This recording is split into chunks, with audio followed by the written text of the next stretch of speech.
మనము ఏ రోజులాగే ముందు బాబా గారి జ్ఞానామృతంతో మొదలుపెట్టి తర్వాత మెడిటేషన్కి వెళ్దాం. ఈరోజు 48వ అధ్యాయం ప్రారంభం. ఓకే. నిన్నటి వరకు మనము 47వ అధ్యాయంలో ఏం చెప్పుకున్నాము? కర్మ అనే దాన్ని ఎట్లా అనుభవించాల్సి వస్తుంది, దానికి ఉదాహరణగా ఈ కప్ప పాము పూర్వ జన్మల్లో వాళ్ళు 2 జన్మలు మానవ జన్మలు ఎత్తి మూడో జన్మలో కూడా అదే వైరాన్ని వాళ్ళు కొనసాగిస్తూ జంతు జన్మలు ఎత్తినా కూడా వాళ్ళు అదే పరిస్థితిలో ఉండడానికి గల ఎలా ఉన్నారు, ఎందుకున్నారు అనే విషయాలు మనం కూలంకషంగా చెప్పుకున్నాం. ఇప్పుడు 48వ అధ్యాయంలో ఏం చెప్తున్నారో చూద్దాము. ఈ అధ్యాయము ప్రారంభించినప్పుడు ఎవరో హేమట్ పంతును అడిగారట. ఏమని? బాబా గురువా లేక సద్గురువా అని ప్రశ్నించారంట. ఆ ప్రశ్నకు సమాధానం ఇవ్వడానికి సద్గురు లక్షణాలను హేమట్ పంత్ ఇట్లు వర్ణించి ఉన్నారు.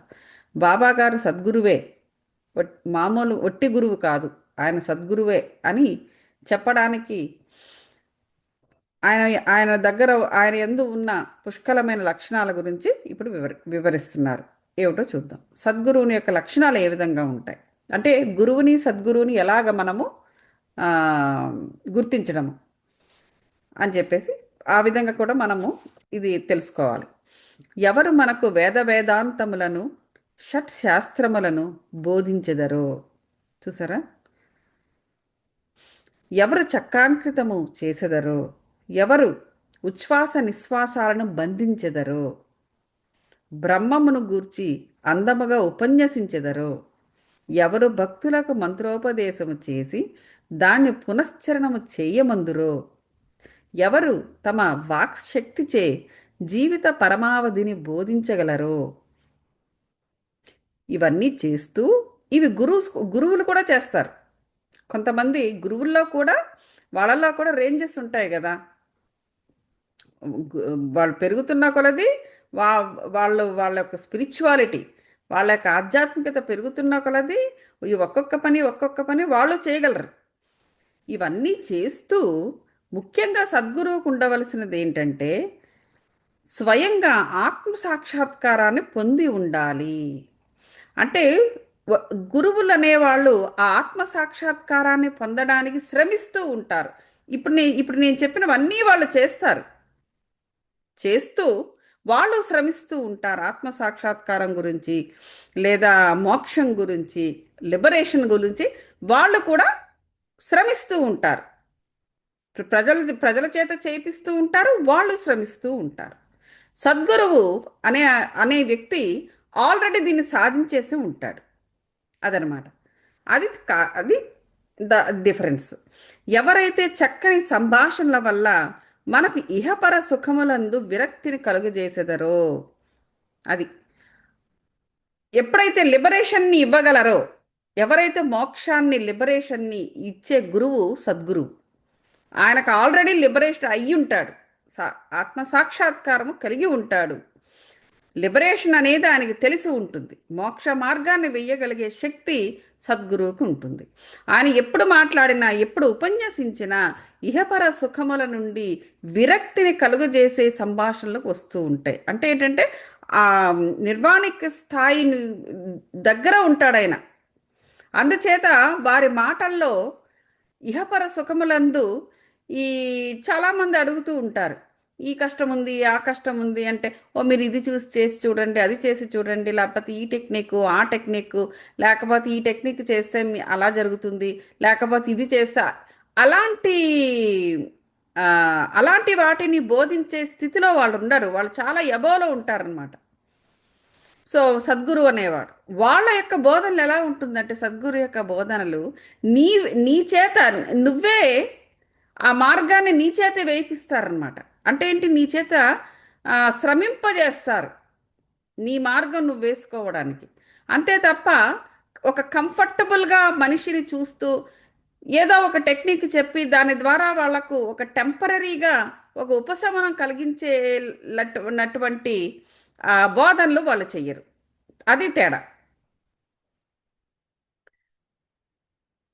ఎవరు ఆత్మసాక్షాత్కారమనందు మనకు అభిరుచి కలుగునట్లు చేసెదరో, ఎవరైతే ఆత్మసాక్షాత్కార విషయమున పుస్తక జ్ఞానమే కాకుండా ఆచరణ ఎందు కూడా అనుభవాన్ని కూడా పొంది ఉంటారో అట్టివారే సద్గురువులు.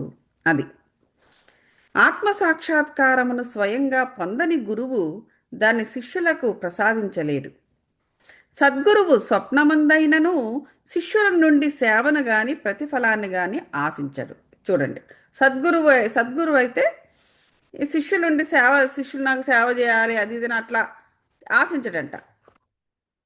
సేవ చేస్తారు శిష్యులు అనేవారు, అది వారు ఇష్టపడి చేస్తారు. కానీ వీడికి నేను ఇంత చెప్పాను కాబట్టి వీడు నా కింద పడి ఉండాలి అనేటువంటి భావాలతోటి ఉండరు సద్గురువులు.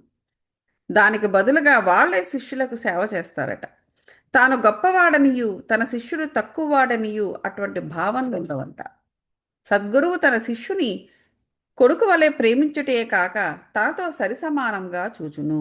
సద్గురుని ముఖ్య లక్షణమేమన వారు శాంతమున కునికిపట్టు, వారెన్నడూ చాపల్యమును చెందరు. అంటే చంచలత్వం అనేది సద్గురువుకు ఉండదు. తమ పాండిత్యమునకు వారు గర్వించరు. ధనవంతులు, పేదలు, గనులు, ఆఖరికి నీచమైన మనస్తత్వం ఉన్నవారు నీచులు. వారు నీచులైనా కూడా అందరినీ సమానముగా చూచెదరు.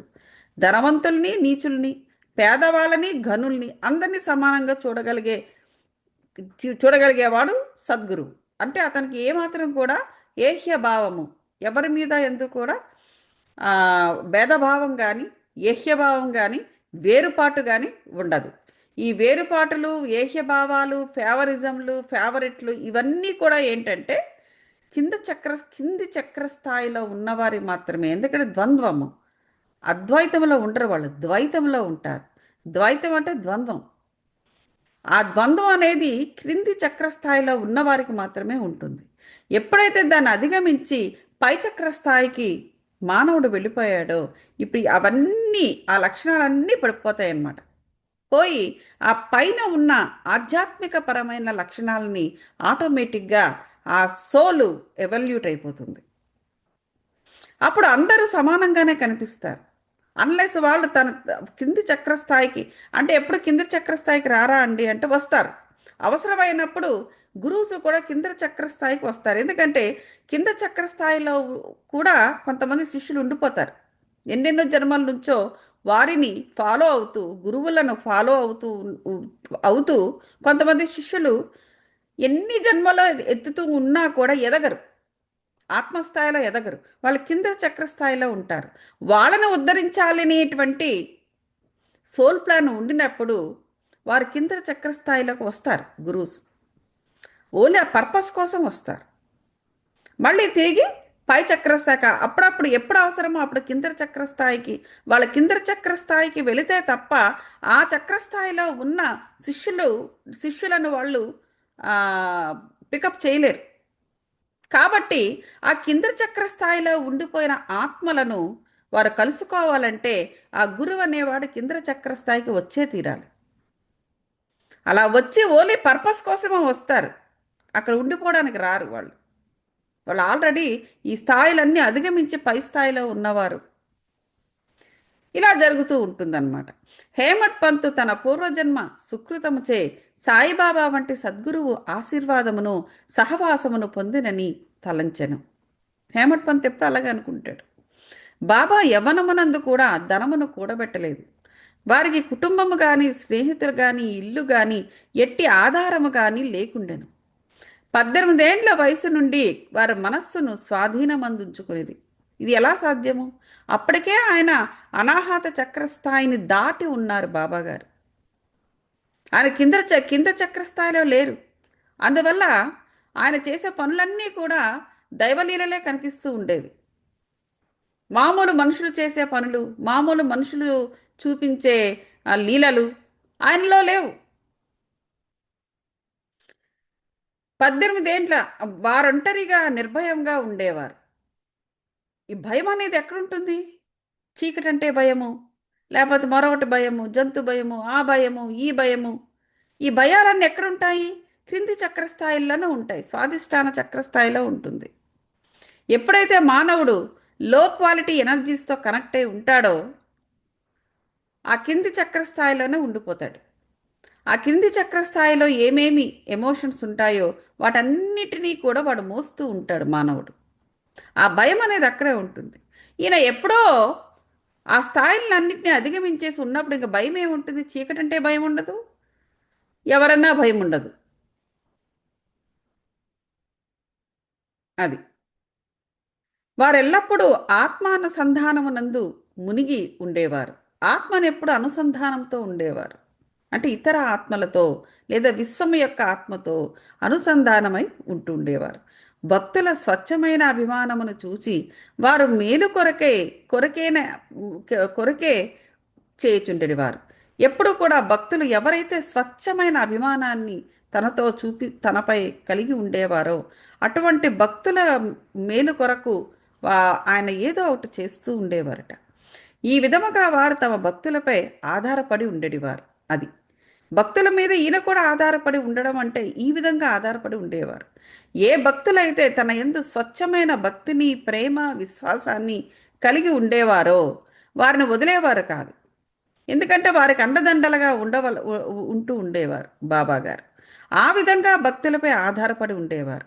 అంతే తప్ప ఏదో కూటి కోసమో, గుడ్డ కోసమో, లేకపోతే ఏదో నివాసం కోసమో, లేకపోతే ఏదో నలుగురు మనుషుల మధ్య ఉండాలి అనేటువంటి భావనతోనో, అలాంటి భయాలతోటి, భావాలతోటి బాబాగారు ఉండేవారు కాదు. ఎవరి మీద ఆధారపడి ఉండలేదు. భయం అనేదే ఉండేది కాదు. కానీ భక్తులను ఉద్ధరించాల్సిన పరిస్థితి ఉన్నప్పుడు మాత్రము వారి యందు ఉండేవారు. ఆ విధంగా భక్తులపై ఆధారపడి ఉండేవారు. వారు భౌతిక శరీరంతో ఉన్నప్పుడు తమ భక్తులకు ఏ అనుభవాన్ని ఇచ్చుచుండేవారో అట్టివి వారు మహాసమాధి చెందిన పిమ్మట కూడా తమ ఎంత అభిమానము గల భక్తులు అతని యొక్క అనుభవాలు, సేవలను అనుభవిస్తూ ఉండేవారట. చూసారా?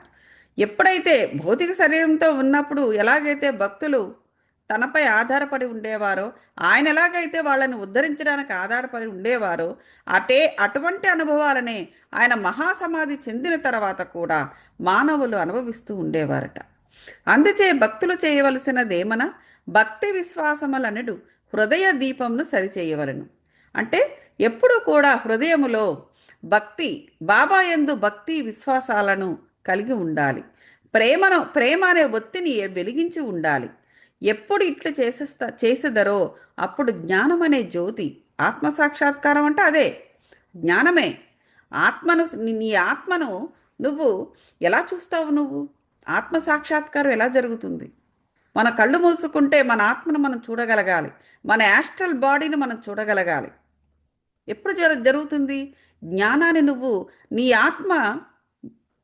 ఆత్మకు నువ్వు జ్ఞానాన్ని ప్రసాదించేటప్పుడు, ధ్యానం ద్వారా ఎనర్జీని, అలాగే జ్ఞానము ద్వారా ఎనర్జీని, చైతన్యాన్ని నువ్వు నీ ఆత్మకు ప్రసాదిస్తూ ఉంటే ఆటోమేటిక్గా నీ ఆత్మ బలపడుతూ నీకు సాక్షాత్కారం అనేది ఇస్తుంది. సో జ్ఞానం అనేది చాలా ఇంపార్టెంట్. చైతన్యం, మూమెంట్ కావాలి కదా. ఇప్పుడు మనం ఎలాగో భోజనం చేస్తున్నాం, ఈ శరీరానికి కదలించడానికి కాళ్ళు చేతులు ఆడించాలి, పొద్దున్న లేవగానే పరిగెట్టాలి. మన బాడీకి కావాల్సింది ఏంటి? ఆహారము. అదేవిధంగా నీ ఆత్మ కూడా చైతన్యవంతంగా, యాక్టివ్గా, కాన్షియస్గా ఉండాలి అంటే నువ్వు దానికి కావలసిన ఫుడ్ని దానికి పెట్టాలి. దానికి కావలసిన ఫుడ్ ఏంటి? ఒకటి ధ్యానము. ధ్యానము ద్వారా నువ్వు ఇచ్చే ఎనర్జీ. రెండవది చైతన్యము. దేని ద్వారా ఇస్తున్నావు చైతన్యము? జ్ఞానము ద్వారా చైతన్యము. నువ్వు జ్ఞానాన్ని తీసుకుంటూ ఉంటే లోపల నీ ఆత్మ కూడా ఆ జ్ఞానాన్ని పొందుతూ ఉంటుంది. ఆ జ్ఞానాన్ని పొందుతూ నువ్వు మళ్ళీ దాన్ని జీవితంలో అమలుపరుస్తూ ఉంటే దాని నుంచి నీకు విజ్డమ్ పొందుతూ ఉంటావు. నువ్వు ఆ విజ్డమ్ని తాను గ్రహిస్తూ ఉంటుంది. ఆ విధంగా నువ్వు ఎనర్జీని, జ్ఞానాన్ని రెండింటిని నువ్వు ఇచ్చినప్పుడే నీ ఆత్మ బలపడి నీకు ఆత్మ సాక్షాత్కారం జరుగుతుంది. సో నీ జ్ఞానం అనే జ్యోతిని వెలిగించుకోవడం హృదయంలో చాలా ఇంపార్టెంట్. బాబా గారిపై భక్తి విశ్వాసాలు కలిగి ఉండడము, జ్ఞానం అనే జ్యోతిని వెలిగించడము, ఈ రెండూ కూడా చాలా ఇంపార్టెంట్ ఆత్మ సాక్షాత్కారం జరగడానికి. ఎక్కువ తేజస్సుతో కూడా ప్రకాశిస్తుందట ఆత్మ. ప్రేమ లేని జ్ఞానం వస్తుంది. అది. సో ప్రేమ అంటే ఏంటంటే నీ నీ నీ ఆత్మ మీద నీకు ప్రేమ ఉండాలి. దాన్నే సెల్ఫ్ లవ్ అంటారు ఇంగ్లీష్లో. ఇప్పుడు సెల్ఫ్ లవ్ మీద బోల్డ్ అన్న వర్క్షాప్స్ జరుగుతూ ఉంటాయి. సెల్ఫ్ లవ్ అంటారు. సెల్ఫ్ అంటే ఏంటి అసలు? సెల్ఫ్ అంటే నేను. ఇక్కడ నేను అంటే ఆత్మ. సెల్ఫ్ లవ్, ప్రేమ అనే జ్ఞానము. ప్రేమ లేకపోతే నువ్వు తీసుకునే పుస్తకాల నుంచి, లేకపోతే ఎవరో చెబితే విన్నో, ఇవన్నీ ఆ జ్ఞానము ఉత్తదే. నీకు సెల్ఫ్ లవ్ అనేది, అందుకే ఏం చెప్తుంటారంటే ఆ సెల్ఫ్ లవ్ని ప్రాక్టీస్ చేయమంటూ ఉంటారు. వర్క్షాపులు కూడా జరుగుతూ ఉంటాయి. సెల్ఫ్ అంటే నీ ఆత్మ. నీ ఆత్మ యందు నువ్వు ఉండడమే సెల్ఫ్ లవ్. నీ ఆత్మకు నచ్చిన పని నువ్వు చెయ్యడమే సెల్ఫ్ లవ్. నీ ఆత్మకి ఏమి కావాలో నువ్వు ఇవ్వడమే సెల్ఫ్ లవ్. సో ఆటోమేటిక్గా ఏం జరుగుతుందంటే, నువ్వు ఆ సెల్ఫ్ లవ్ లేకుండా, అంటే నీ ఆత్మకు ఎందు నువ్వు లేనకుండా, నువ్వు బయట నుంచి సంపాదించే జ్ఞానము వేస్ట్.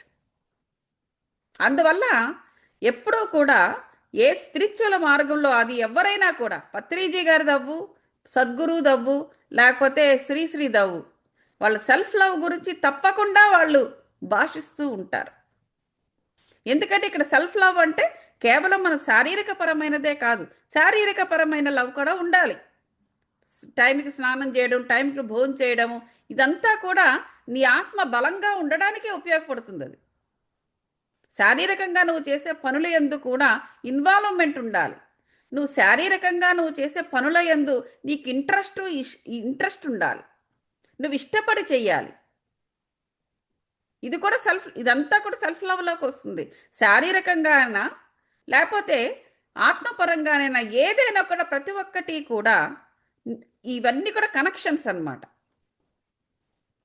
ఆ సెల్ఫ్ లవ్ అనేది లేకుండా నువ్వు సంపాదించే జ్ఞానము వేస్ట్. ఎందుకంటే ఆత్మ దాన్ని గ్రహించలేదు. ఆత్మ గ్రహించకపోతే ఏం చేసుకుంటావు నువ్వు? ఎలా ఎదుగుతుంది? నీ ఆత్మకు నీ జ్ఞానజ్యోతిని ఎలా వెలిగిస్తావు? ఎలాగ నీ ఆత్మ ఎదుగుతుంది? ఏ విధంగా నువ్వు ఆత్మ సాక్షాత్కారాన్ని పొందగలవు? పొందలేవు. కర్మ అనేది ఇలాగ ఈ నువ్వు అర్థం చేసుకోగలవు. ఒక సరైన కర్మను చెయ్యాలి అంటే ముందు సరైన కర్మ అనేది ఎలా ఉంటుందో నీకు అర్థం అవ్వాలి. ఏదో చేసేయడం కాదు కదా, ఏదో చేసేయడము, ఏదో బ్రతికేయడము కాదు కదా. సరైన కర్మ నీకు చెయ్యాలంటే నీకు సరైన జ్ఞానం ఉండాలి. ఏ కర్మ చేస్తుంది సరైనది, ఎటువంటి కర్మ చేస్తే దాని నుంచి వచ్చే ఫలితము నాకు పాజిటివ్గా ఉంటుంది, నీకు తెలియాలంటే నీకు జ్ఞానం కావాలి. ఎక్కడి నుంచి జ్ఞానము? బయట నుంచి జ్ఞానం తీసుకున్నావు సరే, పుస్తకాల నుంచి కావచ్చు, గురువు దగ్గర నుంచి కావచ్చు. కానీ నా తీసుకున్న జ్ఞానం నీకు అర్థం కావాలి కదా. అర్థమై నీ లోపలికి నువ్వు అబ్జార్బ్ అవ్వాలంటే నీ ఆత్మ దాన్ని గ్రహించాలి. లేకపోతే నువ్వు ఈ చెవితో విని ఆ చెవితో నుంచి బయటకు పోతుంది. ఫైనల్గా చాలామంది మీరు చూసే ఉంటారు, నేను నమ్మను అంటారు. ఎందుకు? వాళ్ళకి తెలియదా? ఇదే సూర్యుని కింద, ఇదే చంద్రుని కింద అన్నీ అక్కడే జరుగుతున్నాయి. ఒకడు నమ్ముతున్నాడు, దేవుడనేవాడు ఉన్నాడని ఒకడు నమ్ముతున్నాడు. ఆ పక్కనే కూర్చున్నవాడు దేవుడు అనేవాడు లేడు, నేను నమ్మను అంటున్నాడు. కారణం ఏంటి? అందరికీ ఒకటే ఫెసిలిటీస్ కదా. అదే సూర్యుడు, అదే చంద్రుడు, ఆ సూర్యుడి ఆ కింద జరిగే ప్రతి ఒక్క సంఘపరంగా కావచ్చు, సామాజిక పరంగా కావచ్చు, కుటుంబ పరంగా కావచ్చు, ఏ పరంగా అయినా సరే విషయాలన్నీ కూడా అందరికీ తెలిసే విషయాలే జరుగుతున్నాయి. ఇద్దరూ కూడా ఆ విషయాలకు ఎక్స్పోజ్ అవుతున్నారు. ఒకడు గ్రహిస్తున్నాడు, మరొకడు గ్రహించట్లేదు. కారణం ఏమిటి? ఒకడు దేవుడున్నాడు అంటాడు, ఒకడు గురువుని ఫాలో అవుతాడు, ఒకడు స్పిరిచువాలిటీ ఆధ్యాత్మికలో ఉంటాడు, మరొకడు అసలు దాని తలుపు దగ్గర కూడా రాడు. ఇద్దరికీ ఒకే ఫెసిలిటీ ఇస్తుంది కదా నేచరు.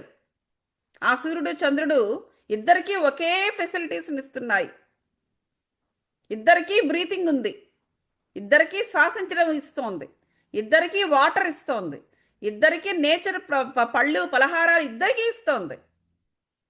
మరి వీడు గ్రహిస్తున్నాడు, వాడు గ్రహించడు ఎందుకు? ఎందుకంటే ప్రేమ అనేది లేదు వాడిలో. నేను నమ్మను, నాకు ఇది వద్దు, ఇదంతా అబద్ధం అంటాడు చూడు. వాడిలో లోపం ఏంటంటే సెల్ఫ్ లవ్ అనేది లేదు. సెల్ఫ్ లవ్ అంటే నా డబ్బు, నా భార్య, నా బిడ్డ, లేకపోతే నా మొగుడు, నా పిల్లలు, అది కాదు. అది ఈవేళ ఉంటాయి, రేపు పోతాయి. అవన్నీ నీ అరేంజ్మెంట్స్. సద్గురు అంటారు, వివాహం అనేది ఇట్స్ ఎ సోషల్ అరేంజ్మెంట్. నువ్వు సాంఘికంగా నువ్వే అరేంజ్ చేసుకున్నావు. నువ్వు నీ కోసం నువ్వు అరేంజ్ చేసుకున్నావు. అది ఇట్స్ ఎ సోషల్ అరేంజ్మెంట్. అది దానికి స్పిరిచువాలిటీకి సంబంధం లేదు. సో అలాగా ఈ సెల్ఫ్ అనే దానిపైన, అంటే ఆ సోషల్ అరేంజ్మెంట్స్ ప్రేమించడమే సెల్ఫ్ లవ్ కాదు. అది నీకు కావాలి కాబట్టి నువ్వు అవన్నీ అరేంజ్ చేసుకున్నావు. నీకు వద్దు అనుకుంటే నువ్వు వాటిని వదిలేయచ్చు కూడా. It's up to you. చాలా ఎంతోమంది మా కలిసి ఉంటారు, కొన్ని రోజుల తర్వాత విడిపోతున్నారు కూడా. ఏమైపోయింది మరి ఆ సోషల్ అరేంజ్మెంట్ అప్పుడు? ఓ ఇది దేవుడిచ్చిన బంధాలు, అది ఇది అని చాలా మాట్లాడతారు. మరి ఆ తర్వాత ఏమైపోయింది ఆ దేవుడిచ్చిన బంధం? ఇట్స్ దేవుడిచ్చిన బంధం కాదు. అది నువ్వు అరేంజ్ చేసుకున్న సింపుల్ సోషల్ అరేంజ్మెంట్స్ అవి. నువ్వు ఉంచుకుంటే ఉంటాయి, తుంచుకుంటే పోతాయి. కానీ సెల్ఫ్ అనేది అలాంటిది కాదు. సెల్ఫ్ అంటే నీ ఆత్మ. నువ్వు దాని యందు నువ్వు ఏ విధంగా ఉంటున్నావు, ఎంత ప్రేమగా ఉంటున్నావు, దానిపైనే నువ్వు జ్ఞానాన్ని తీసుకోగలగడము, విజ్డమ్ను పొందగలగడం అనేది ఉంటుంది. ప్రేమ లేనిచో అలాగే అదే ఆ సెల్ఫ్ పైన సెల్ఫ్ లవ్ అనేది లేకపోతే సంతృప్తి అనేది కూడా రాదు. ఎంత చేసినా ఏదో వెలితి. కొంతమంది అంటారు వెలితిగా అనిపిస్తుందండి అంటారు. కారణం ఏంటంటే నువ్వు చేసే పని మీద నీకు శ్రద్ధ లేదు, లేదా ప్రేమ లేదు, లేదా నువ్వు చేసే పని నీ ఆత్మ వరకు వెళ్ళటం లేదు. నీ ఆత్మ కూడా ఇన్వాల్వ్ అవ్వాలి. నువ్వు చేసే పనుల నుండి ఏ పాజిటివ్ ఎనర్జీ రావటం లేదు. నువ్వు చేసే పనుల నుండి నీ ఆత్మ ఏమీ పొందటం లేదు. అందువల్ల ఆ వెలితి అనేది ఏంటంటే ఆ గ్యాప్, నువ్వు శారీరకంగా చేస్తున్న దానికి నీ ఆత్మకి మధ్య ఉన్న గ్యాప్. అది ఆ గ్యాప్ని నీ బ్రెయిన్ గ్రహించి నాకు వెలితిగా ఉంది, నాకు డిప్రెసింగ్గా ఉంది, అన్నీ ఉన్నాయి జీవితంలో, నాకు లేనిదంటూ లేదు, అయినా నేను ఒంటరిగా ఫీల్ అవుతున్నాను. అదేంటంటే ఇట్స్ ఎ గ్యాప్. నీ ఆత్మకు నీ శరీరానికి నువ్వు చేసే పనుల్లో ఏది కూడా నీ సోల్ ప్లాన్ కాకపోవచ్చు, లేదా నీ ఆత్మ చాలా దూరంగా ఉన్నావు నువ్వు. సందుచేత వచ్చిన గ్యాప్ అనమాట. అందువల్ల చాలామంది ఆ విధంగా ఫీల్ అవుతూ ఉంటారు. ఆ గ్యాప్ను ఫిల్ చేయడం కోసం పార్టీలకు వెళ్ళడము, లేకపోతే వాళ్ళని వీళ్ళని ఫోన్లు చేసి రండి రండి మా ఇంటికి పిలవడము, లేకపోతే వీళ్ళు అక్కడికి వెళ్ళిపోవడము, ఏవో అట్లా. మళ్ళీ అగైన్ సోషల్ అరేంజ్మెంట్స్. ఆ సోషల్ అరేంజ్మెంట్స్ తోటి ఆ గ్యాప్ను ఫిల్ చేయడానికి ట్రై చేస్తూ ఉంటారు. కానీ అది కాదు. దానివల్ల ఇంకా గ్యాప్ పెరుగుతూనే ఉంటుంది. అనవసరమైన సాంఘిక సమస్యలు కూడా వస్తాయి. ఓ 2 సార్లు వాళ్ళ ఇంటికి వెళ్ళాలంటే మూడోసారి ఏదో ప్రాబ్లం వస్తుంది. ఆవిడ ఏదో అన్నదనో, లేకపోతే ఏదో పెట్టలేదనో ఏదో గోల వచ్చేస్తుంది. సో ద రీజన్ ఏంటంటే ఆ గ్యాప్ రావడానికి కారణం ఏంటంటే ఆ గ్యాప్లో మరి ఏం చేయాలండి అని ప్రశ్న వస్తుంది. ఆ గ్యాప్ని నువ్వు ఆధ్యాత్మికంగా, స్పిరిచువల్గా దాన్ని ఫీల్ చేయాలి. నీకు ఆ వెలితి అనేది ఎందుకు నీకు తెలుస్తోంది నీ బ్రెయిన్కి? ఆ వెలితి ఎవరు అనుభవిస్తున్నారో వెలితిని నీ ఆత్మ అనుభవిస్తుంది.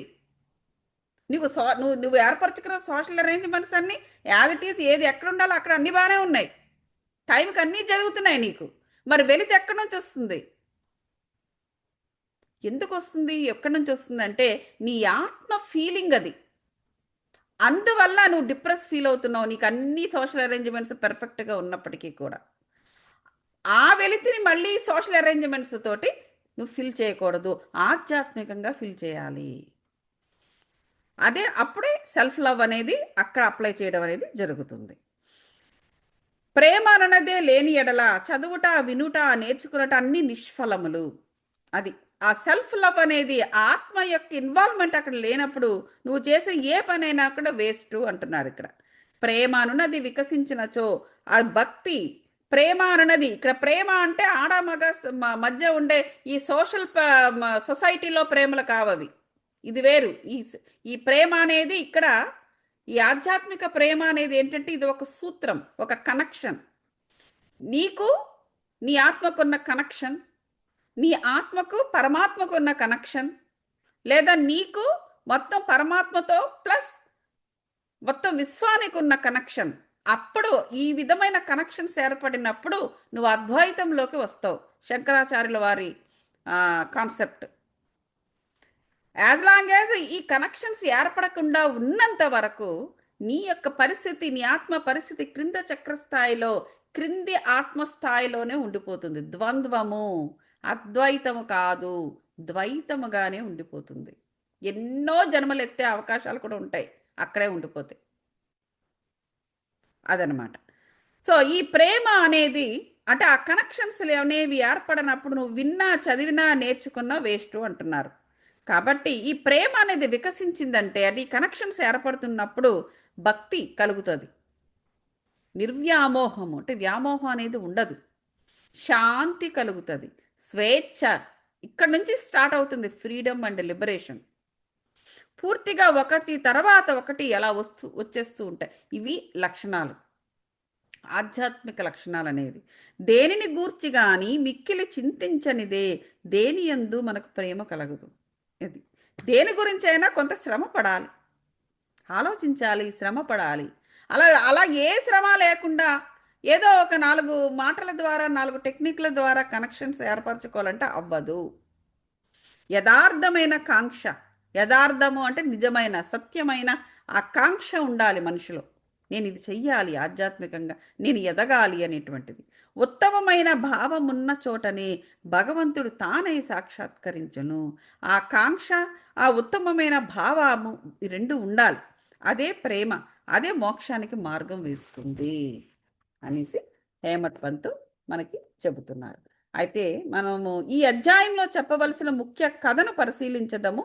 స్వచ్ఛమైన మనసుతో ఎవరైనా నిజమైన యోగీశ్వరు వద్దకు పోయి వారి పాదములపై పడినచో తుట్ట తుదక అతడు రక్షింపబడును అనేటువంటి విషయాన్ని చెప్పడానికి ఇక్కడ మనకు దిగువ కొన్ని కథలను ఇచ్చారు. ఓకే, మనము నేను నిన్న ఒక ఒక ఉండండి ఇప్పుడు. అయితే నిన్న మనకు ఒక ప్రశ్న వేశారు స్వప్న గారు, కర్మ నుంచి ఎట్లా బయటపడాలండి. మనం డుబ్కి ఇవన్నీ మాటలు మాట్లాడుకున్నాం కదా, డుబ్కి అదే కప్ప, పాము వీటన్నిటి గురించి. అయితే ఇప్పుడు వాళ్ళిద్దరికీ పరిస్థితి ఆ విధంగా ఉంది కదా. 3వ జన్మలో కూడా ఆ డుబ్కి ఏమో కప్పగా పుట్టింది, ఈ వీరభద్రప్ప ఏమో పాముగా పుట్టాడు. ఈ పాము అనేది బలమైనది ఆ కప్ప మీద, కప్ప బలహీనమైనది. సో మరి ఈ కర్మ నుంచి ఎలా బయటపడతాది ఈ డుబ్కీను ఇతను అని చెప్పేసి స్వప్న గారు మనకు అడిగారు. క్షమించమని అడిగితే సరిపోతుందా అని కూడా ఒక ప్రశ్న వేశారు. ఇక్కడ క్షమాపణ అనేది కాదు. ఇక్కడ ఏంటంటే నాకు తెలిసినది ఏంటంటే పొద్దున్న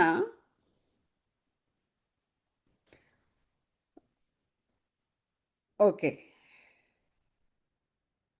ఇప్పుడు ఒక స్టోరీ చెప్తాను నేను. ఇదొక విస్పర్స్ ఆఫ్ ద డివైన్ అనేసి, అంటే ఇది సూఫీ స్టోరీ అనమాట. సూఫీ మతం ఉండేది ఒకప్పుడు, ఒకప్పుడేంటో ఉంది కానీ సూఫీస్ ఇప్పుడు లేరు. అది ఆ సూఫీ కథ ఏంటంటే ఒక ఒక కప్ప నీటిలో నీటిలో అంటే ఒక కప్ప ఒక గిన్నెలో, కప్పని గిన్నెలో పెట్టి నీళ్లు కూడా పోసి దాన్ని మంట మీద పెట్టారు. పెడితే టెంపరేచర్ పెరుగుతూ ఉంటుంది కదా. పెరుగుతూ ఉన్నప్పుడు ఏమవుతుందంటే ఈ కప్ప దాంట్లో నుంచి బయటకు వచ్చేయాలి, కానీ రాదు. రాకుండా ఆ టెంపరేచర్ని బట్టి అలా అడ్జస్ట్ అవ్వడానికి ట్రై చేస్తూ ఉంటుందన్నమాట. అంటే ఏంటి, అది కొంచెము వేడవంగానే కొంచెము అటు ఇట్లల్లా అవ్వడము, లేకపోతే ఇంకొంచెం వేడవంగానే అది ఇంకొంచెము కదలిక చూపించడము, ఇంకా వేడవంగానే బాయిలింగ్లోకి వచ్చేసి బర్న్ అయిపోతూ ఉండేటప్పుడు అది ఇంకా చాలా సలసలా కాగే నీటిలోని అది ఇదైపోతుందే తప్ప బయటకు ఎగిరి బయటకు వచ్చేద్దామని మాత్రం చూడటం లేదట కప్ప. చూసారా? ఫైనల్గా ఏమవుతుందంటే బాగా వాటర్ బాయిల్ అవుతున్నప్పుడు ఆ కప్ప అందులోనే అలాగే ఉండిపోయి చచ్చిపోతుంది. సో ఇది నిజంగా ఇదేంటంటే సైంటిస్ట్ దీన్ని పైన స్టడీ చేశారు. యాక్చువల్గా ఏమి స్టడీ చేశారంటే ఏమి స్టడీ వాళ్ళ సైంటిస్ట్ చెప్పిన ఇదేంటంటే ఇక్కడ బాయిలింగ్ వాటర్ చంపేయలేదు కప్పని. ఏమి చంపేసింది? ఇప్పుడు మీ ఎవరైనా చెప్పాలి మీరు. బాయిలింగ్ వాటర్ చంపేయలేదు కప్పని. దానికి అడాప్టింగ్ నేచర్ లేదు.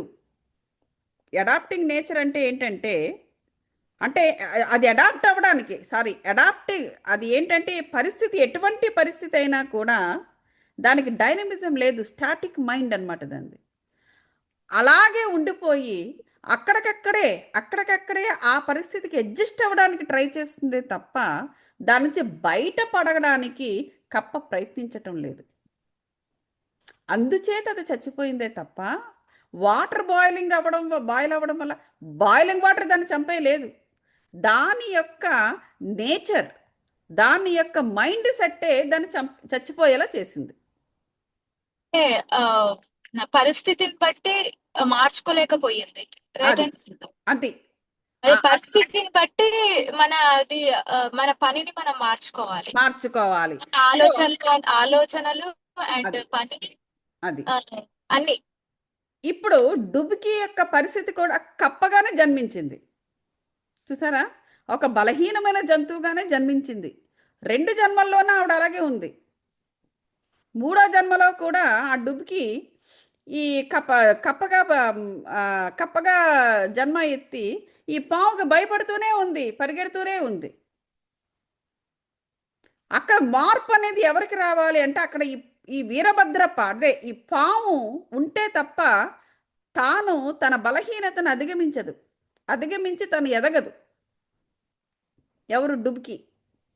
ఎప్పటిలానే ముందు పాత 2 జన్మల్లోనే ఆవిడ బలహీన పాత్ర. ఈ పావుగా ఉన్నప్పుడు కూడా బలహీన పాత్ర. ఆ చిన్న కేశవప్పగా ఉన్నప్పుడు కూడా పిరికివాడు. అతనికి మనీ ఇవ్వు అని చెప్పేసి బాబా అనేటప్పుడు అప్పుడు స్టార్ట్ అయింది ఈ వీరభద్రప్పకి. ఆ బీద బ్రాహ్మణ కుటుంబంలో పుట్టినవాడు అయినప్పటికీ కూడా ఆ పూర్వజన్మపు వైరము వెంటనే అతనికి అటాక్ అయిపోయింది. ఈ చిన్న కేశవప్ప మీద అతను తిరగబడ్డం మొదలుపెట్టాడు ఆ మనీ దగ్గరకు వచ్చేసరికి. అప్పుడు అతను ఆ భయాన్ని అధిగమించలేదు, పిరికివాడుగానే ఉండిపోయాడు. చచ్చిపోయారు ఇద్దరు. ఆ తర్వాత మళ్ళీ కప్పాపావుగా పుట్టారు. అప్పుడు కూడా మళ్ళీ ఒక బలహీన జంతువుగానే పుట్టింది డుబ్కి. మళ్ళీ ఈ వీరభద్రప్ప అదే ఈ పాము తిరగబడుతూనే ఉంది. సో ఎప్పుడైతే ఈ డుబ్కి అనేది ఆ కర్మలోంచి బయటపడాలి అంటే తనను తాను మార్చుకోవాలి. తను అక్కడికక్కడే అడాప్ట్ అవుతుంది ఆ ఆత్మ. ఆ ఆత్మ ఎటువంటి జన్మ ఎత్తినా అక్కడికక్కడ అడాప్ట్ అవుతుందే తప్ప అదొక మానసిక పరమైన ఆ ఫియర్లోనే ఉండిపోతుంది తప్ప దాని నుంచి అది బయటపడటంలా జ్ఞానాన్ని తీసుకుని దాన్ని అధిగమించటం లేదు. అలా అధిగమించినప్పుడే ఆ కర్మలోంచి బయటపడుతుంది. అది బయటపడేంత వరకు ఈ వీరభద్రప్ప అదే ఈ పాము అనేవాడు ఆ సహాయం చేస్తూనే ఉండాలి. అదే ప్రాబ్లం. అందుకే మనం ఏదైనా ఎవరితోనే సంబంధాలు పెట్టుకునేటప్పుడు ఎటువంటి వారితో మనం సంబంధాలు పెట్టుకుంటున్నాం అనేది కూడా చూసుకోవాలి అక్కడ. అది ఎవరైనా కానీ అది చేస్తున్న కర్మ సరైనదా లేదా అని కూడా చూసుకోవాలి, లేకపోతే ఇలాగే ఉంటుందన్నమాట అది. సో కాబట్టి ఇక్కడ అంటే అది మనకి కరెక్ట్ గా తెలియాలంటే మెడిటేషన్ లో ఉండాలి కదండి. కరెక్ట్ అది కరెక్ట్గా అంటే జ్ఞానవంతులై ఉండాలండి. జ్ఞానం కరెక్ట్గా అదే అండి. తెలియాలి. మనం చేసే ప్రతి పనికి ముందుగా మనం మెడిటేషన్ చేసి తెలిసేసుకోలేము కదా. సో మనం యా. చేసే అది ఎప్పుడూ కూడాను మనం చేసే పని సరైనదా కాదా సాధ్యమైనంత వరకు కూడా మనము అలర్ట్గా ఉంటూ తెలివిగా ఉంటూ సాధ్యమైనంత వరకు ఎక్కడైనా మాయ అనేది కమ్ముతుంది. భూమి మీద ఉన్నంత వరకు ఎక్కడైనా సరే మన తప్పులు చేసే అవకాశం ఉంది, నేను కాదంటలా. కానీ సాధ్యమైనంత వరకు మనం చేస్తున్న కర్మ సరైందా కాదా అనేటువంటిది మనము ఎప్పుడూ కూడా ఆ డైరెక్షన్లోనే ఉండాలి. ఇప్పుడు చూడు, ఇప్పుడు ఈ చెప్తున్నా కదా నేను, అదేంటి ఇప్పుడు, అదే సూర్యుడు అదే చంద్రుడు అదే ప్రకృతి యా. ఇద్దరికి ఒకేలాంటి ఫెసిలిటీస్ ఇస్తుంది, వీడికి వాడికి కూడా.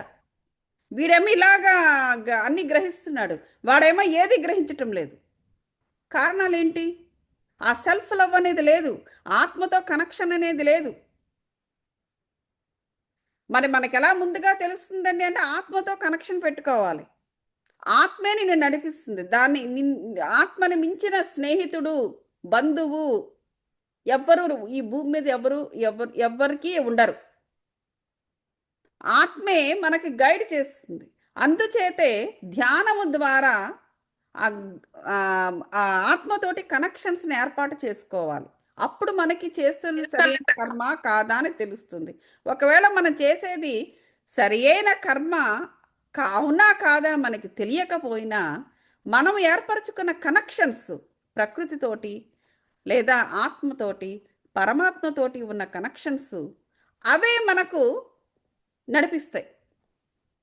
మనకి ఎటువంటి జ్ఞానాన్ని ఇవ్వాలో, ఏ టైంకి మన సోల్ ప్లాన్లో ఏముందో, దానికి సరైనటువంటి జ్ఞానాన్ని ఎప్పుడు మనం పొందగలమో, ఏ ప్లేస్లో మనం పొందగలమో, అవన్నీ కూడా ఈ ఫిజికల్ సోల్కి మనకు తెలియదు, ఈ భౌతిక సోల్కి తెలియదు. బ్రెయిన్లో ఉంటుంది కదా అండి అంటే ఉంటుంది, సబ్కాన్షియస్గా అన్నీ ఉండొచ్చు. కానీ అది కూడా ఈ మాయ అనే దాంట్లో మూసుకుపోయి ఆ సమయానికి మనకి తెలియపరచలేకపోవచ్చు. కానీ మన ఆత్మను నడిపించే ఈ కనెక్షన్స్ మాత్రము సరి అయిన డైరెక్షన్లోనే మనం నడిపిస్తాయి. అప్పుడు మనము తీసుకోవాల్సిన జ్ఞానాన్ని మనం తీసుకుంటాము. చేసే పనిని బట్టి ఆ అనుభవం మనకు వస్తుంది. ఆ అనుభవం దుఃఖపరమైనది కావచ్చు, బాధనిచ్చేది కావచ్చు. కానీ ఆ దుఃఖము, కష్టము, బాధతో పాటుగా ఎక్స్పీరియన్స్, అనుభవం కూడా ఉంటుంది. ఆ దుఃఖం ద్వారా, బాధ ద్వారానే మనము ఆ అనుభవాన్ని పొందాల్సి ఉండుంటే అదే ఇస్తుంది నేచర్ మనకి.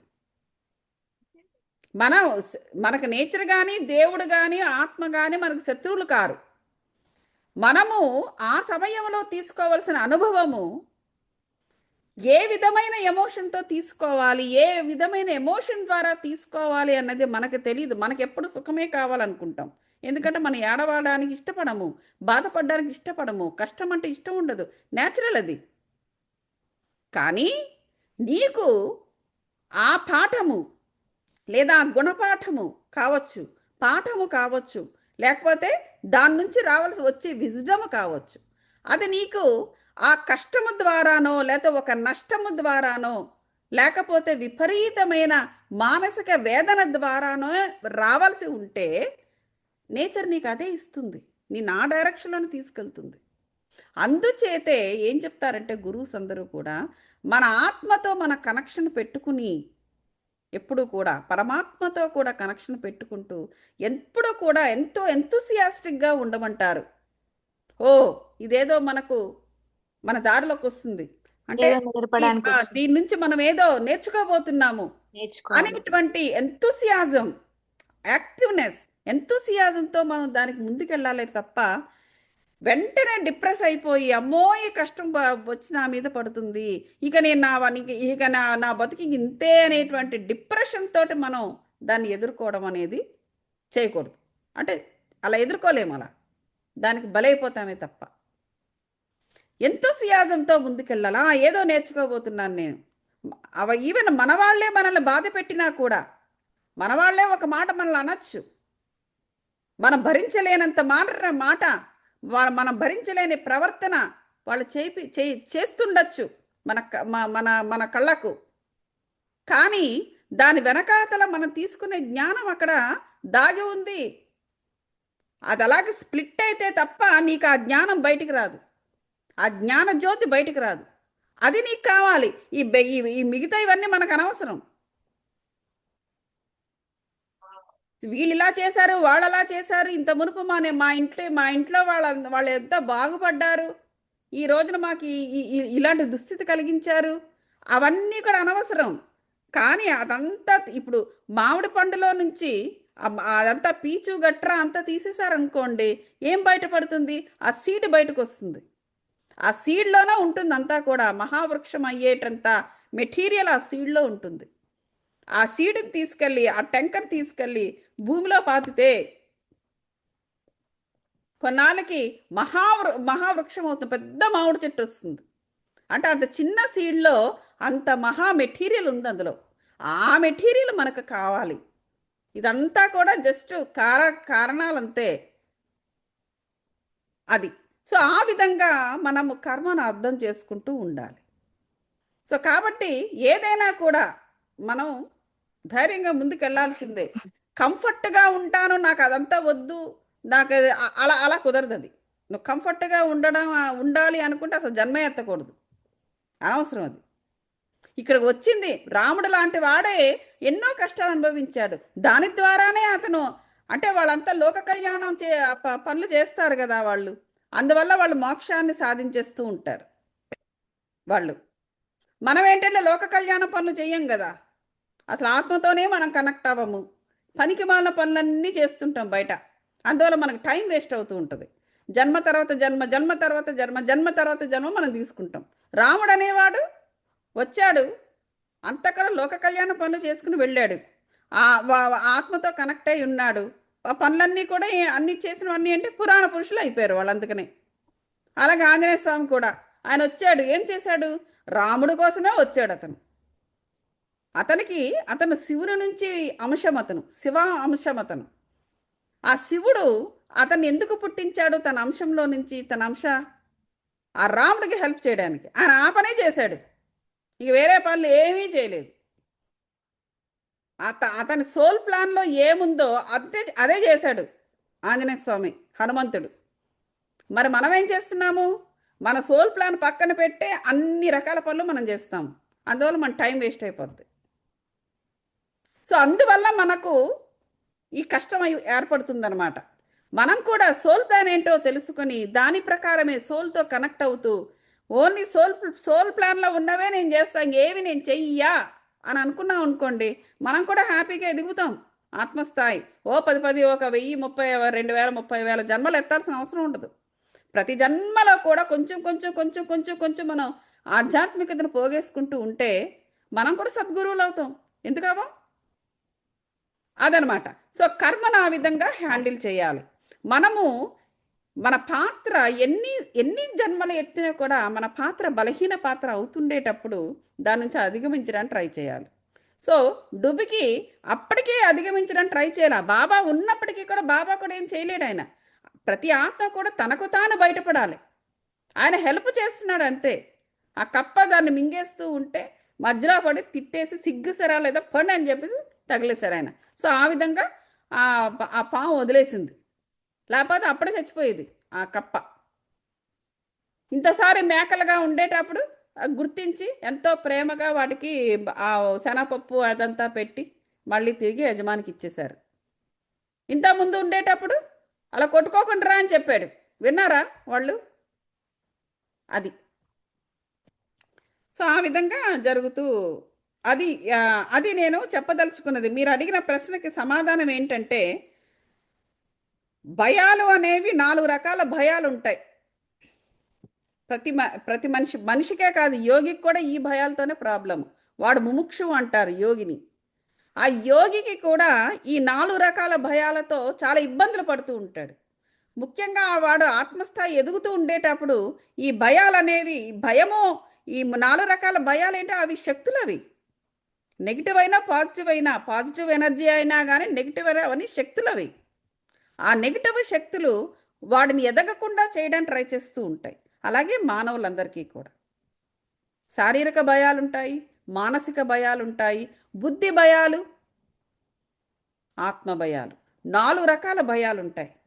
ఇప్పుడు మానసిక భయం అనుకోండి. మానసిక భయం అంటే ఏంటి? అమ్మో నాకు చీకటి అంటే భయం, నేను అది చేయలేను, ఇది చేయలేను, అమ్మో నాకు డ్రైవింగ్ అంటే భయము, అది ఇది ఇట్లాంటివి ఉంటాయి కదా, అవి మానసిక పరమైనవి. అది ఈజీ. ఎవరైనా పక్కన కూర్చుంటే మనము దాన్ని అధిగమిస్తాం. ఆ భయాన్ని ఎవరైనా హెల్ప్ చేస్తే సరిపోతుంది. ఇట్లా కొన్ని భయాలు, మానసిక భయాలు. శారీరక భయం. శారీరక భయం అంటే ఇప్పుడు మనము అది కూడా మానసిక భయంతో కలిపే ఉంటుంది. శారీరక భయం ఎవరు ఏదైనా యాక్సిడెంట్లు గట్రా అయిన అనుభవాలు ఏమైనా ఉంటే అమ్మో నా వల్ల అవ్వదు, నేను చెయ్యను, అది ఇది అంటూ ఉంటారు. శారీరక భయం అది. లేదు అంటే కొంతమందికి పైనుంచి కిందకి చూస్తే ఎత్తు ఎక్కడానికి భయం ఉంటుంది కొంతమందికి. ఆ ఎత్తు ఎక్కిన తర్వాత కిందకి చూసినా కూడా భయపడుతూ ఉంటారు. అది ఆ కింద నుంచి అది వాళ్ళని ఇలా లాగేస్తున్నట్టుగా వాళ్ళకి అనిపిస్తుంటుంది. సో పైకి ఎక్కరు కొంతమంది. కొంచెం దూరం ఎక్కిన తర్వాత వాళ్ళు భయపడుతూ ఉంటారు. అది శారీరక భయము. ఇట్లాంటివన్నీ శారీరక మానసిక భయాలు రెండు కూడా మోరార్లెస్ సిమిలర్గా దగ్గరలో ఉంటాయి. నెక్స్ట్ ఇది బుద్ధి భయం. బుద్ధి లోపం. మనుషులకు బుద్ధి లోపాలు ఉంటాయి. ఈ లోభత్వము లేకపోతే ఇవన్నీ కూడా బుద్ధి లోపాలు. లేకపోతే అహంకారము, దురహంకారము. వాళ్ళ యొక్క అరిషడ్వర్గాలను వాళ్ళు కంట్రోల్ చేసుకోలేరు వాళ్ళు. వాటి వల్ల కూడా బుద్ధిలో భయాలు, బుద్ధి లోపాలు ఉంటాయి, బుద్ధి భయాలు ఉంటాయి. లేకపోతే ఇట్లాంటివన్నమాట. తర్వాత అప్పులు చేసేయడము, లేకపోతే ఎవరైనా ఏదైనా ఆశ ఆశ ప్రలోభం పెడితే, ఆశ కల్పిస్తే అది నిజమని నమ్మేసి మీరు మీరు మీరు ₹1,00,000 కట్టేయండి, మీకెందుకు, మీకు అది నెలకు 30 లక్షలు వస్తుంది మీకు ఆ జీతము, అటువంటి ఉద్యోగం నేను వేపిస్తానని ఎవడో ఏదో చెప్తాడు. అది నిజమని నమ్మేసేసి ₹1,00,000 ఇచ్చేస్తారు.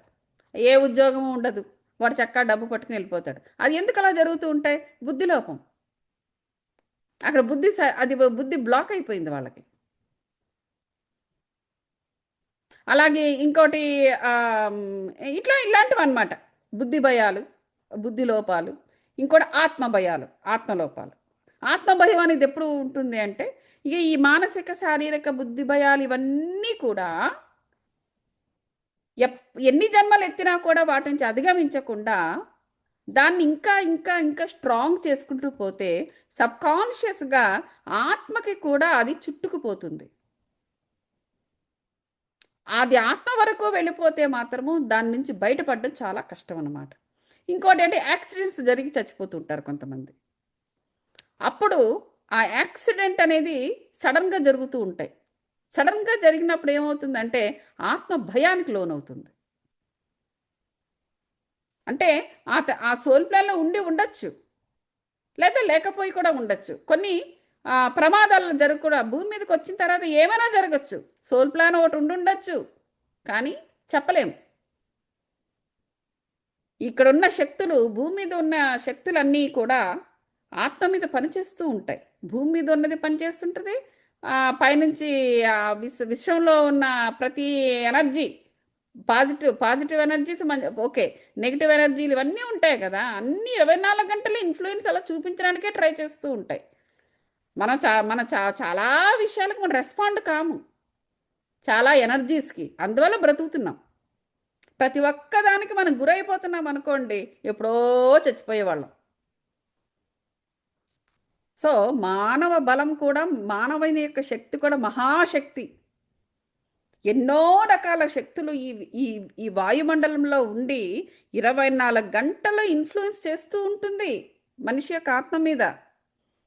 కానీ మనము రెస్పాండ్ కావట్లేదు. అంటే ఎంత మహాశక్తివంతులమో చూడండి. మనల్ని మనం తక్కువ అంచనా వేసుకోవాల్సిన అవసరం ఏం లేదు. మహాశక్తివంతులం. లేకపోతే ఏనాడో ఏదో ఒక శక్తి ఈడ్చి పారేసేది ఈ భూమిపై నుంచి. ఇన్ని సంవత్సరాలు బ్రతుకుతామా? సో కాబట్టి ఇన్ని రకాల భయాలు అనేవి ప్రతి మనిషికి ఉంటుంది. వాటిని అధిగమించడానికే ఈ కార్మిక్ స్ట్రక్చర్ అనేది. ఇవి పాత జన్మల్లో కూడా నువ్వు అధిగమించలేదు, ఇప్పటికీ నువ్వు అలాగ పిరికి వెధవలాగే ఉన్నావు నువ్వు, కానీ ఇప్పటికైనా సరే నువ్వు దాన్ని నుంచి బయటపడు అని ఈ కాలముతోటి, స్పేస్ తోటి, డైమెన్షన్ తోటి కనెక్ట్ అయ్యి ఈ కర్మ అనేది మళ్ళీ వచ్చి ఎదురుగుండా నిలబడుతుంది. ఇక ఇప్పుడైనా ఏమైనా చెయ్యవయ్యా, నన్ను దాని నుంచి బయటపడు అనేసి. ఇంకా ఆ జన్మలో కూడా ఏమీ చేయకపోతే ఇంకా నెక్స్ట్ జన్మకి అది ఇంకా తీవ్రంగా అది దెబ్బ కొడుతుంది అనమాట. అప్పుడైనా బయటపడతాడేమో వీడు అనేసి. ఆ విధంగా కర్మ అనేది మనల్ని ఫాలో అవుతూ ఉంటుంది. కర్మ అనేది ఆ కర్మల నుంచి బయటపడ్డాయి మనం దానికే ఇక్కడికి వచ్చాము. లేకపోతే ఏంటి ఏం పని మనకి ఇక్కడ రావాల్సిన అవసరం ఏంటి? ఏం పని లేదు ఇక్కడ. సో ఓకే మాస్టర్స్, అర్థమైంది కదండి? అర్థమైందండి. క్లారిటీ వచ్చింది. థ్యాంక్స్ అండి. Thank you. చాలా క్లియర్ గా చెప్పారు. మీరు నిన్న చెప్పినప్పుడు నాకు అది ఫుల్ సాటిస్ఫాక్షన్ అనిపించలేదు, కానీ నేను చెప్పలేదు. అది ఏంటంటే అది నిన్న వరకు నేను చెప్పింది ఏంటంటే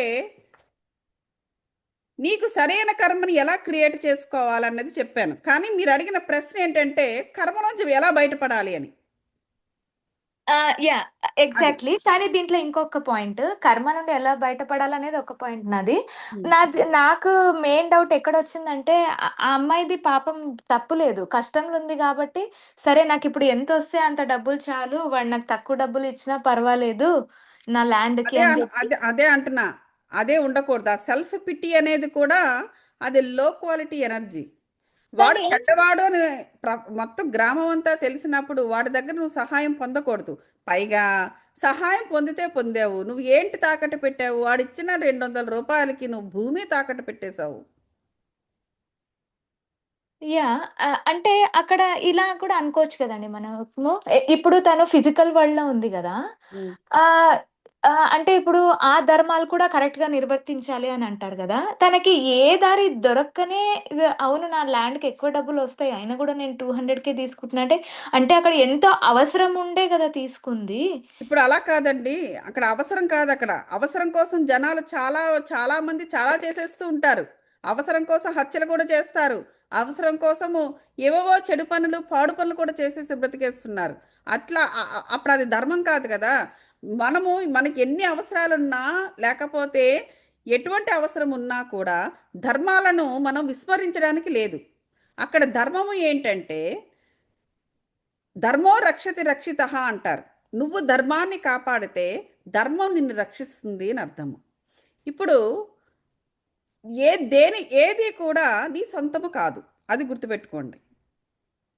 యాహ్! అవును. ఏది నిజమే కూడా పాయింట్. ఈ భూమి మీద ఏది కూడా నీ సొంతము కాదు. ఎస్పెషల్‌గా భూమి, ఆకాశము, నీరు, గాలి, నిప్పు. ఇప్పుడు ఆ భూమికి నువ్వు సరియైన వాల్యూ కట్టలేదు నువ్వు. నీ అవసరాని కోసము రూ. 200 ఎవడైనా ఇస్తే నీకు ఆ టైంకి 199 పెడితే నీకు ఆ అవసరం తీరుతుంది. కానీ నీ యొక్క ఆ చిన్ని అవసరానికి నువ్వు భూమిని తాకట్టు పెట్టావు. అది కూడా సరి అయిన విలువ లేకుండా. ఎప్పుడు కూడా అదే ఆలోచించాలి. సపోజ్ మీరు గనక ఏదైనా ఒక దానికి సరైన విలువను అంచనా వేయకపోతే ఇక్కడ ఇక్కడ మనం ఒకటి అర్థం చేసుకోవాలి. మెయింటెనెన్స్ అంటారు దాన్ని. ఇప్పుడు దానికే ఏం పేరు పెట్టారంటే బ్రహ్మ విష్ణు మహేశ్వరుడు అని పేరు పెట్టారు. మామూలుగా రిలీజియస్గా మానవులు ఎప్పుడు కూడా బ్రహ్మగారు ఏం చేస్తారు? క్రియేటివిటీ అంటే సృష్టిస్తూ ఉంటారు ఆయన. అంటే ప్రతి ఒక్కటి సృష్టి, ఒక మనిషినే సృష్టించడు, ప్రతిది ఎన్నో రకాల సృష్టి జరుగుతూ ఉంటుంది. జ్ఞానం కూడా సృష్టే. లేకపోతే ఏదైనా కూడా సృష్టి జరుగుతూ ఉంటుంది 24 గంటలు. ప్రతి ఒక్క సృష్టి కార్యములో ఆయన యొక్క ఇది ఉంటుంది. ఆయనది సరస్వతీదేవిది. విష్ణు ఏం చేస్తాడంటే మెయింటైన్ చేస్తారు వాళ్ళు. పోషణ పెట్టి పోషించడం అనేది అంటే ఓన్లీ మనకు భోజన పెట్టడమే పని కాదు. ఈయన చేసే ప్రతి సృష్టి కార్యాన్ని మెయింటైన్ చేసే బాధ్యత ఈయనది.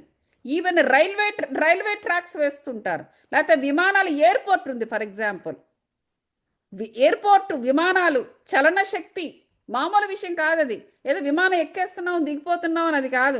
దాన్ని ఒక వస్తువుగా చూడద్దు, అదొక పెద్ద చలన శక్తి అది. ఆ శక్తిని మెయింటైన్ అవ్వాలి అక్కడ. ఆ మెయింటెనెన్స్ అలా ప్రతి ఒక్క సృష్టి కార్యం యొక్క మెయింటెనెన్స్ మహావిష్ణుది. దాన్ని ఏమంటారంటే మెయింటైనింగ్ ఫోర్సెస్. ఇంగ్లీష్లో చెప్పుకోవాలంటే క్రియేటివ్ ఫోర్సెస్, మెయింటైనింగ్ ఫోర్సెస్. ఆ మెయింటెనెన్స్లో దెబ్బ పడింది అనుకోండి, అంటే ఆ మెయింటెనెన్స్ సరిగ్గా చెయ్యకపోతే ఆటోమేటిక్గా నువ్వు డిస్ట్రక్టివ్ ఫోర్సెస్లో పడిపోతావు. నువ్వు చేసే పని ఆటోమేటిక్గా డిస్ట్రక్టివ్ ఫోర్సెస్లోకి ఆటోమేటిక్గా పడిపోతుంది, నువ్వు ప్లాన్ చేయక్కర్లా. అంటే అదే లయం. శివుడు మహేశ్వరుడు ఆయన లయకారుడు అంటారు. అంటే ఆయన ఏదో పగబట్టి లయం చేయట్లా ఎవరిని. నువ్వు సరిగ్గా మెయింటైన్ చేయకపోవడం వల్ల, నువ్వు చేసిన కర్మ సరి అయినది కాకపోవడం వల్ల నువ్వు ఆ డిస్ట్రక్టివ్ ఫోర్సెస్లో పడిపోయావు. ఆటోమేటిక్గా ఆయన లయం చేసేది చేసేస్తూ ఉంటాడు. ఎందుకంటే అనవసరమైన చెత్త ఉంచడు ప్రకృతిలో, విశ్వంలో. అనవసరమైన చెత్త పెరిగిపోయింది అంటే ఈ క్రియేటివ్ ఫోర్సెస్కి, ఈ మెయింటెనెన్స్ ఫోర్సెస్కి ప్రాబ్లం వస్తుంది. కాబట్టి మన బాడీలో కూడా చూడండి, మన బాడీలో కూడా మనం తిన్న ఆహారము కొంతవరకు డైజెస్ట్ అవుతుంది. ఏదో ప్రోటీన్స్గా దానిగా దీనిగా అన్ని మారి తర్వాత షుగర్స్గా మారి అన్ని భాగాలకు బలం వచ్చి ఏటీపీ ఎనర్జీలు వెళ్తాయి. మిగతాది వ్యర్థ పదార్థం అయిపోయి ఎక్స్క్రీటరీ ద్వారా బయటకు వచ్చేస్తుంది. నీ ఎక్కడైనా సరే, బయట అయినా సరే, మన శరీరం లోపలైనా సరే అదే సేమ్ తత్వం, అదే శివతత్వం. నువ్వు ఎప్పుడైతే సరిగ్గా మెయింటైన్ చేయలేదో ఆటోమేటిక్గా డిస్ట్రక్టివ్ ఫోర్సెస్కి వెళ్ళిపోతుంది. సో అదే విధంగా డుబ్కి సరిగ్గా మెయింటైన్ చేయలేదు తన దగ్గర ఉన్నది. ఆటోమేటిక్గా ఏమైందంటే ఆవిడ కార్మిక స్ట్రక్చర్ డిస్ట్రక్టివ్ పాత్వేలోకి వెళ్ళిపోయింది. అందువల్ల ప్రతి ఒక్క జన్మలో ఆవిడ ఇంకా కష్టం ఎక్కువైపోతుందన్నమాట. అది జరుగుతుంది ఎప్పుడు కూడా. పెళ్ళైన వివాహం కూడా చూడండి, చాలామంది బాగానే ఇష్టపడి చేసుకుంటారు, చాలా సంవత్సరాలు కలిసి ఉంటారు, కొద్ది సంవత్సరాలు కలిసి ఉంటారు. ఆ తర్వాత ఆటోమేటిక్గా వాళ్ళ మధ్య ఇక ఒకటే ఇంట్లో ఉన్న సత్సంబంధాలు ఉండవు, లేదా అంటే వాళ్ళు విడిపోతూ ఉంటారు. మరి ఇంత మునుపు జరిగిందంతా ఏంటి అంత ట్రాష్? కారణం ఏంటంటే అక్కడ మెయింటెనెన్స్ అనేది ఇద్దరు సరిగ్గా చేయలేదు.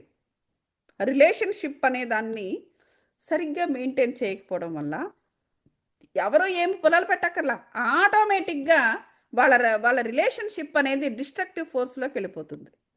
అలాగే ప్రేమికుల మధ్య కూడా అంతే.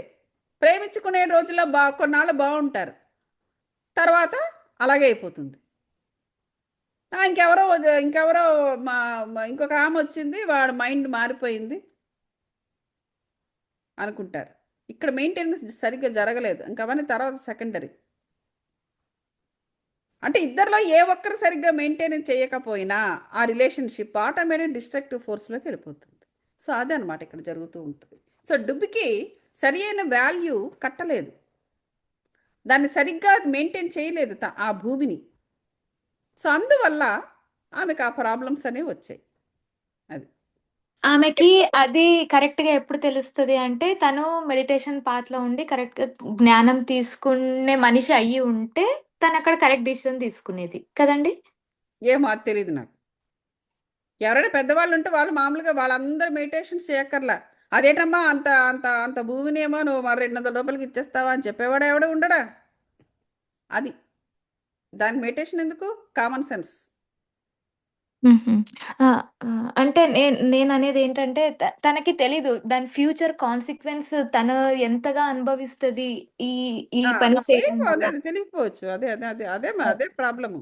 సో అదే ఇంట్లో కూడా మనకు కావాలంటే చూడండి, మీరైనా చూడండి, ఏదైనా వస్తువుకి కానీ ఇప్పుడు లేకపోతే ఏదైనా మీరు ఏదైనా సపోజ్ ఏదైనా ఒక పండో ఫలమో కాయో ఏదైనా ఉంటే దాన్ని అమ్ముదాం అనుకున్నారనుకోండి, సింపుల్గా ట్రై చేయండి. మీరు జస్ట్ హుహు. ట్రై చేయండి. సో దానికి మార్కెట్లో ఒక వాల్యూ ఉంటుంది. ఆ వాల్యూకి కొంచెం తగ్గి బాగా 50% నేను తగ్గించేస్తే నా దగ్గర వచ్చి కొనుక్కుని వెళ్తారు అని చెప్పేసి చాలామంది ఈ ఆర్గానిక్ వెజిటబుల్స్ ఏమైనా అమ్మే వాళ్ళందరూ కూడా ఈ కాంపిటీషన్ తట్టుకోలేక పాపం వాళ్ళు చేస్తూ ఉంటారు చాలా. ఎప్పుడు పేదగానే ఉండిపోతారు వాళ్ళు. ఎందుకంటే వారి యొక్క కష్టానికి సరైనటువంటి వాల్యూ వాళ్ళు కట్టరు. మెయింటెనెన్స్ ప్రాబ్లం వస్తుంది అక్కడ వాళ్ళకు. సో ఆటోమేటిక్గా ఏం జరుగుతూ ఉంటుందంటే వాళ్ళ యొక్క ఇది ఇదైపోతుంది అంటే అందరూ కూడా మధ్యలో దళారులు అనేవాళ్ళు, అంటే ఇదంతా స్పిరిచువల్ ఇదనమాట. ప్రాపంచికంగా ఎన్నో రీజన్స్ ఉంటాయి. ఈ మధ్యలో ఈ దళారులు తినేస్తారని, కమిషన్ బిజినెస్లని, అదని మార్కెట్లో ఒక రేట్ ఉంటుంది, హోల్సేల్లో ఒక రేట్ ఉంటుంది, ఇక్కడికి వచ్చేసరికి వీళ్ళ యొక్క ఇది, ఇంకా మా పంట సరిగా, ఇవన్నీ కారణాలు ఏవో ఉంటాయి. కారణాలు ఏ ఉన్నా కానీ నీకు నీ యొక్క ప్రోడక్ట్స్కి సరి అయిన విలువ నువ్వు కట్టకుండా నువ్వు దాన్ని ఎలాగైనా సేల్ చేయాలని చూస్తున్నావు. కాబట్టి చిరంజీవి సినిమాల్లో చూడండి, చూపిస్తూ ఉంటాడు. ఆయన ఎప్పుడు కూడా పోరాడుతూ ఉంటాడు కార్మికుల వైపు. అసలు ఎప్పుడూ కూడా ఆ పంట యొక్క వాల్యూ కింద పడనివ్వడు.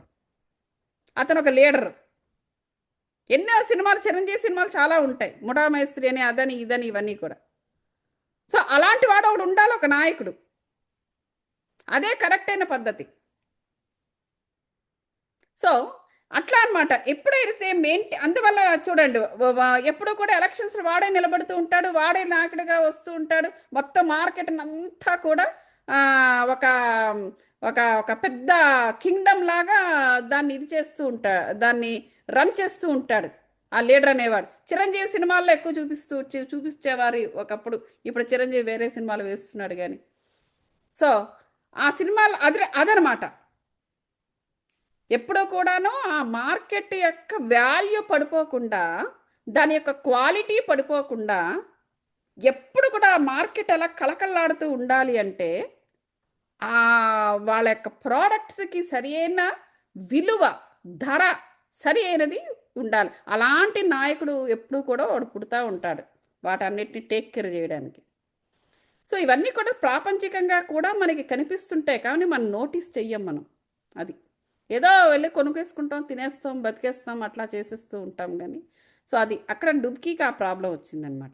కావాలంటే మీరైనా చూడండి, ఏదైనా వాల్యూ గనక మీకు కొంచెం మెయింటెనెన్స్ ప్రాబ్లం వచ్చిందంటే వెంటనే మన లైఫ్లో కూడా మనకేదో జీతం ₹1 తగ్గడం, లేకపోతే జాబులు మారిన తర్వాత ఇంత మునుపేమో పెద్ద ఉద్యోగం చేసి ఒక కొంచెం తక్కువ ఉద్యోగానికి వెళ్ళడము, ఇలాంటివి మనకు జరుగుతూ ఉంటుంది.